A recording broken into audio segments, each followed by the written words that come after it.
Dead Trigger, the ultimate mobile game that shook the very standards of the mobile gaming industry, ushering in a new era of well-developed, rewarding, addicting, and groundbreaking developed video games that only ever has to fit in the very pockets of your 32GB mobile device. In the world of Switch-like consoles and phones advertised to specifically be a gaming device, does the arcade, zombie-slaying, chainsaw fanatic, undead, rock and roller, gunslinging bonanza still hold up? Welcome, I'm Vanny. Today we'll be grabbing the surgical bed, throwing in the 2012 hit Dead Trigger developed by Madfinger Games and later acquired by Deca Games to ask the very simple question: was it any good? Inspired by Josh Hayes, grab yourself some gloves because it's time for the design dissection.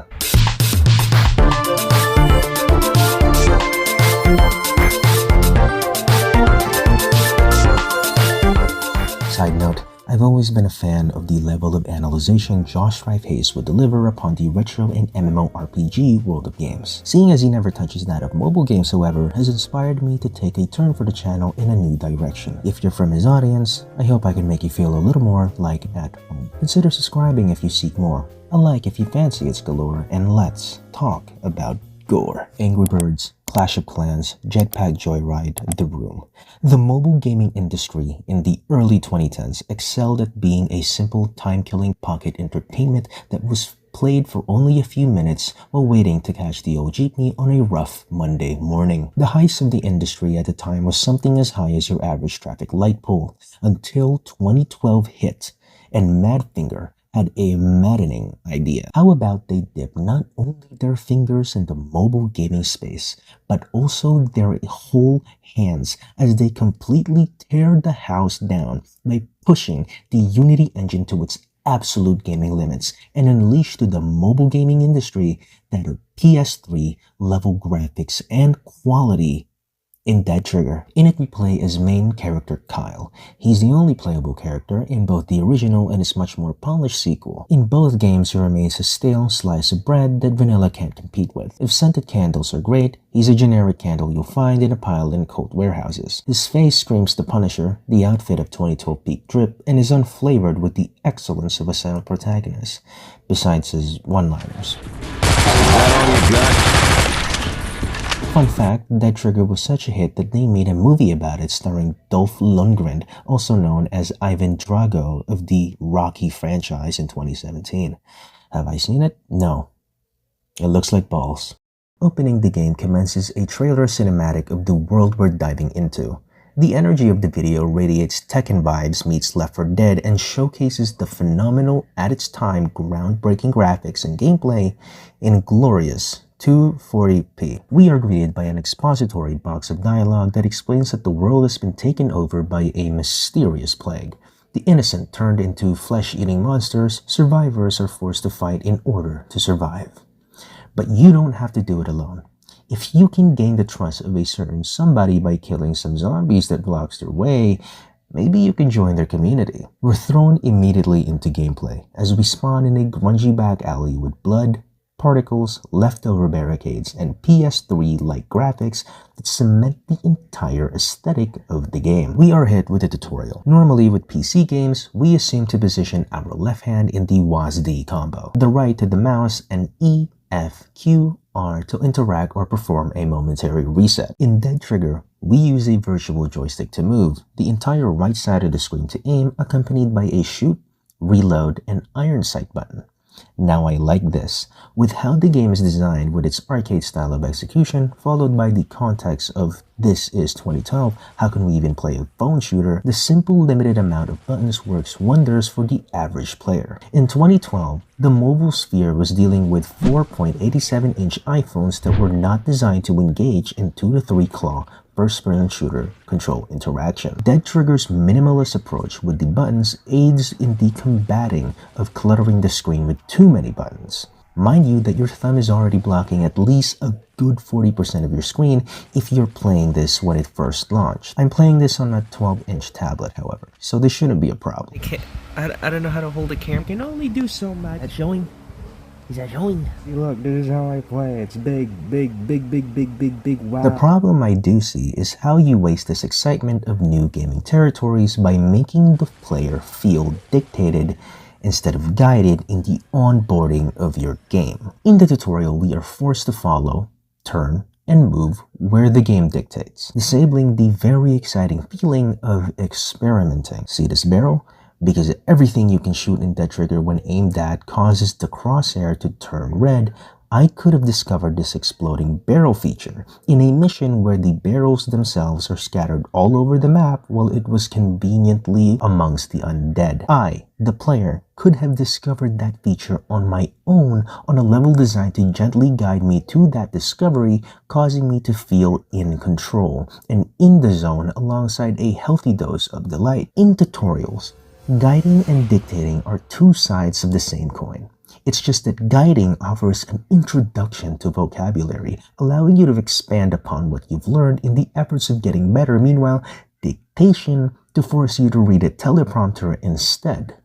No growth, just pure script. The surroundings being nothing more than that of a corridor only aids a negative feeling of dullness that will slowly grow as the game goes along. In the UI, there is also an items row of 4 that descends from your weapon wheel on your top right that possesses a ring that displays the weapons you can switch to in a pace we'll get to in a second. Across from that is your radar. I say radar because it doesn't so much serve as your minimap, but more so your zombie detector, which I'll bring up something in relation to it that I find aggravating in just a second. In the middle will display your crosshair, enlarging or shrinking depending on your weapon, your life bar that consists of 5 hit points, with the money you accumulate displayed below, and the objective will always remain at the very middle top of your screen. Let's focus on feedback, specifically feedback when an enemy blows your booty out when an offensive move is thrown your way. In almost all of the modern day shooters, even in older ones actually, that there is one simple, universal language. You get hit from the right side of either your screen or your crosshair either glows or indicates via an arrow. Get hit from the left, same thing applies, but to the left. Back shots, same thing again, but at the bottom of your screen.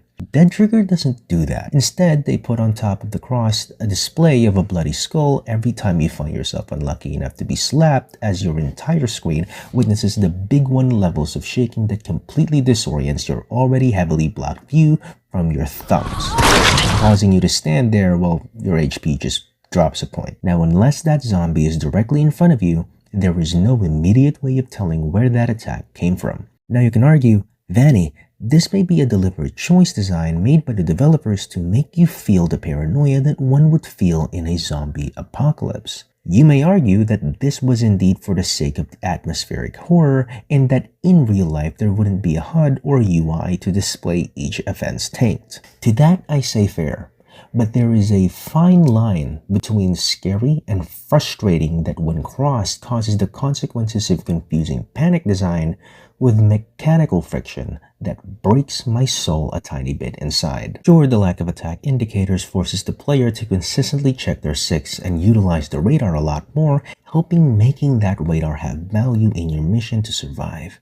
But I argue that without these very important indicators, that it turns a crucial reflex test of survival into a test of patience as you find yourself tanking multiple hits while you spin like it's Cirque du Soleil and just minus the elegance and liveliness. It's, in my eyes, a poor developing decision if they did it on purpose, or simply an unfortunate mistake that hurts the game, as this HUD now prioritizes that of immersion rather than information, that of which does not work because the immersion is already shattered by the presence of your thumbs.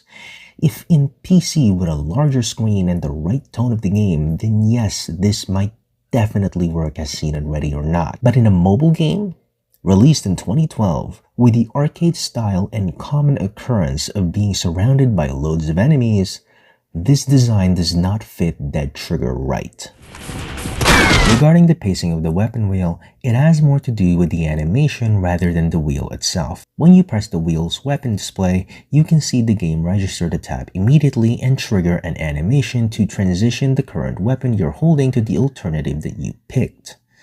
I have a problem with the length of this animation, especially after considering that this is in fact an arcade-style game, why in a Left 4 Dead-like pace is the transition animation on par with the slowness of Poppy playtimes. In both Poppy Playtime and Dead Trigger, we find that the pacing of the animation to switch between items is too slow for what the game itself demands. Poppy of its chase sequence and Dead Trigger of its spray and spray style. It makes the game feel sluggish rather than panicky. Dead Trigger's tone itself in the dialogue boxes and environments strays away from the horror aspects of its dystopia and fully embraces the rock and roll feel of shooting undead. So the slowness of the animation does not build any form of tension because it never calls for it. So why does the animation for switching my kick-ass shotgun to my rifle as slow as switching to the Omni hand? In relation to the UI, once more, Dead Trigger does a bad job in displaying information whenever it's necessary too. The game missions are unfortunately limited to 5 types of objectives. Main quests for story progression, Zombie Slayer for kill counts, Supply Run for fetch quests, Position Defense for time survival, and Arena Mode for zombie waves. These missions make the game feel uninspiring that I'll be getting to in a second. To continue with the topic at hand, however, when you open up a Position Defense mission for the first time, a big massive black information box will appear for 40% of your wonderful screen at any given moment. This is designed to throw your way a not so valuable explanation of a rather simple concept of defending your position and don't let the HP of said position reach 0 or else you lose. Given that I've spent a good chunk of this video talking about the UI design causing me to withhold getting into the narrative of the video game, it's quite obvious why a massive black box that for some reason isn't transparent like the boxes we see in the tutorial section, popping up out of nowhere completely screwing my vision and ability to fight the undead would be a problem. I guess I know now what the governor feels. Right.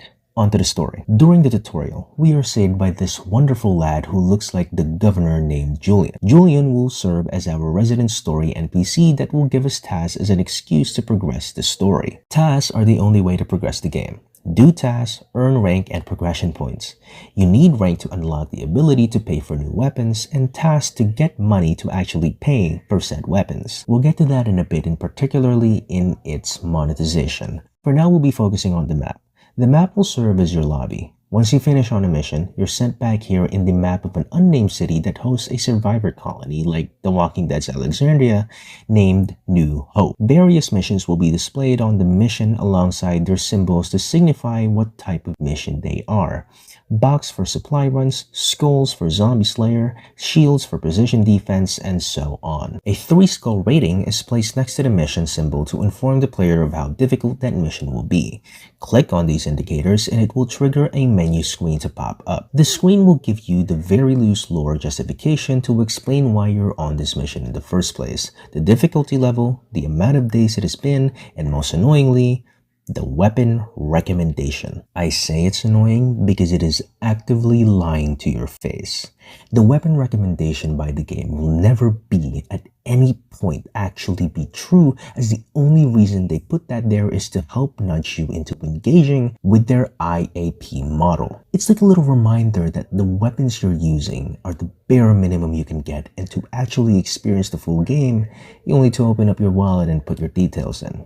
This is where one of the core problems comes from. IAP, short for in-app purchases, is a self-explanatory model that has infamously plagued the mobile gaming industry from days long past to most definitely today. Every modern game you see, such as Call of Duty Mobile, Mobile Legends, PUBG, etc., uses this very model to its fullest. Usually, with IAP models, they only allow for the paid benefits to only affect the cosmetics, so it remains fair and open to those that refuse to take part in such offers. Dead Trigger doesn't do that. The game uses a dual currency system. Cash is the currency rewarded for grinding, going out in the game's world and popping hands, doing missions, and fetching objectives.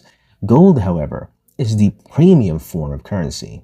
Gold is used to unlock some of the most iconic and powerful weapons in the game. Superpowers like time dilation, Dio style, and tons of consumables to help you in your fight in the face of the undead. If you want, you can enslave your own soul by trying to earn free gold in 3 alternative ways: the gambling method, the sketchy ad method, or the daily bonus method. The gambling method works much more so to get consumables and power-ups that are locked behind gold. You can earn 3 pieces of gold if you actually want to embrace being a beggar and watch an ad, or click the alternative button that will redirect you on a website for you to download and play other games for a certain time, task, and maybe watch more ads, like a free money reward survey, and afterwards you'll be rewarded a handsome amount, or simply your daily mission that pops up every 24 hours. But let's face it, the reality of the situation is that they designed this game to have a very steep hill to climb and is purposely making it tediously annoying to grind for weapons, gold, and anything useful to ensure you are encouraged to spend, if not a minimum amount, then a preferably large amount of money to enjoy the game. As the game continues, the weapons you worked so hard to grind for and finally be able to buy starts to feel like a reskinned water pistol from the dollar store as the game starts introducing tankier, faster, and harder zombies that makes the realization hammer bonk your head to a bloody pulp. The game isn't getting harder because the zombies are getting smarter, they're getting harder because your skill is no longer the deciding factor. It's the statistical math of your wallet versus that of the enemy's health bar. Dead Trigger, when it first released, was actually a paid game of 0.99 cents. But even with the ridiculously lowball price of a boundary-pushing pioneer of a game on the mobile device, this was not enough to prevent the ridiculously high pirating rates of Madfinger's game. So seeing that they were at a massive loss, Madfinger adjusted their game to be free, opening its doors to a much more bigger audience with the caveat that they pay for the really cool weapons that everyone actually wants. While I understand the frustration that comes with what happened, the IAP design implemented, or rather how it was implemented, creates a big digital path that leads to the game to feel like it's working a job instead of playing a game. On the bright side though, I am a big fan of the map itself. The gentle animation and coloring of the city as a deadpan gray, of its nice waves hitting the shore, a building on fire adding the only color in the entire art piece besides the UI, and occasionally a cute little helicopter flying by to deliver some drop boxes. I'm also a fan of how they designed the missions on the screen. They make it pointers throughout the city that helps further build the idea that you're a survivor who's patrolling the city and helping your fellow humans when necessary. Dead Trigger actually does a great job in designing little details like this that makes the world feel a lot more lived in, even if all the NPCs we'll be meeting are only going to be PNGs and dialogue boxes. Another example is that in the very first gun we hold, Kyle's gun actually has little tally marks. Why?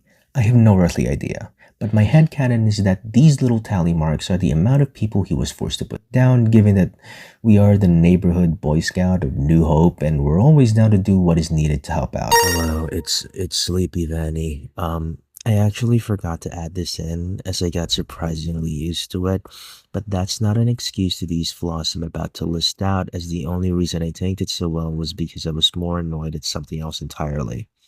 Throughout the game, ads will be a common occurrence both in-game in forms of banners and screens advertising the developer's other games, or just normal ads after missions. In relation to these ads, it's not out of the norm for the game to completely crash and straight up brick and not respond to your taps or any form of interaction as you see in the footage shown now. I suspect that the reason this occurs is the game is trying to load an ad but is failing to do so. The game, whenever it tries to load an ad, disengages the button mechanics to transition to the ad, but of course, because it fails, the game just disengages the buttons and just waits for an ad that will never come to you. This would usually happen in the map lobby, as this is where you get sent after missions. Anyway, on with the video. Julian manages to find a gun shop owned by a wonderful man named Rockstock. Rockstock sends you to perform 3 missions back to back of fetch quests to find his pictures of his family as well as other things he wants like beer and stuff. Later on, we find a nurse. We must perform position defense missions alongside another and another and another. We also have to grind for a better weapon, as the current one we're using isn't good enough to fight this bigger guy. So we must grind and grind and grind further. The game loop, the game maps, the game missions, and the game direction revolves around three verbs of kill, protect, and carry, and it's all recycled. You found the laboratory, kill the zombies inside. You found a survivor, protect the door for 3 to 5 minutes. You found the needed ammunition the game gave you to justify making you play more of the game.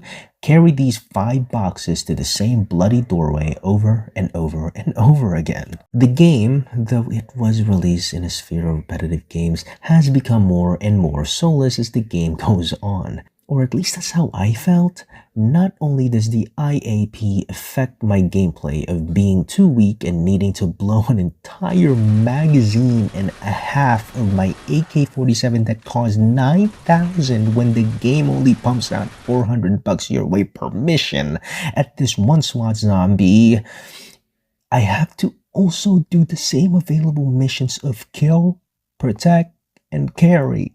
That just makes the entire loop of the game become the very definition of mechanical fatigue. There are a total of 6 core maps according to Google's Busted 8. Do not cite an AI, do not cite an AI. There is a total of 8 maps according to Dead Trigger Wiki. Okay? Do not cite an AI, that's stupid. I was dumb. Okay, continue. Which feels like only 4, but with the recycling technique of just putting me in a different room every single time they spawn me in to do the same goddamn chore purgatory.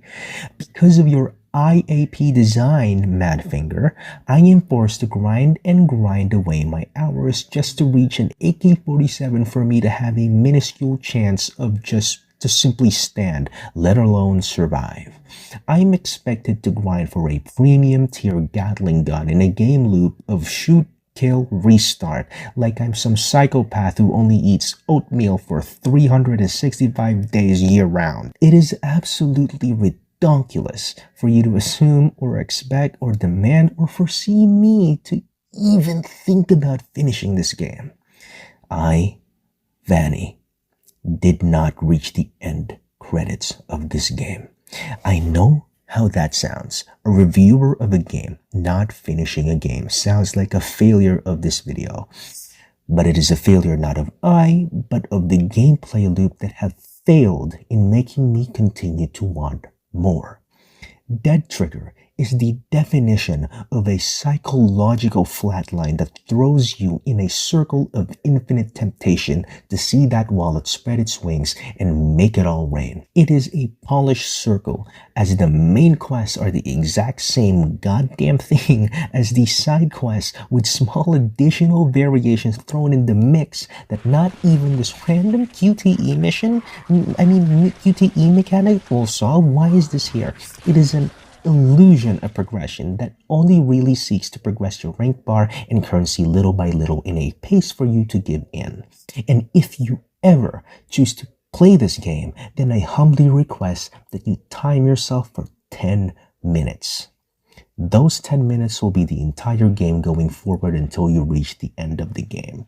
It is soulless. It is purgatory. It is nostalgic testicles. Out of 10. Thank you all so much for watching. Leave a comment on the next game you'd like me to do next. And ta-ta. And also, I like the QTE mechanic. It really did make me stand on my toes. But again, it's just like corn surrounded by poop.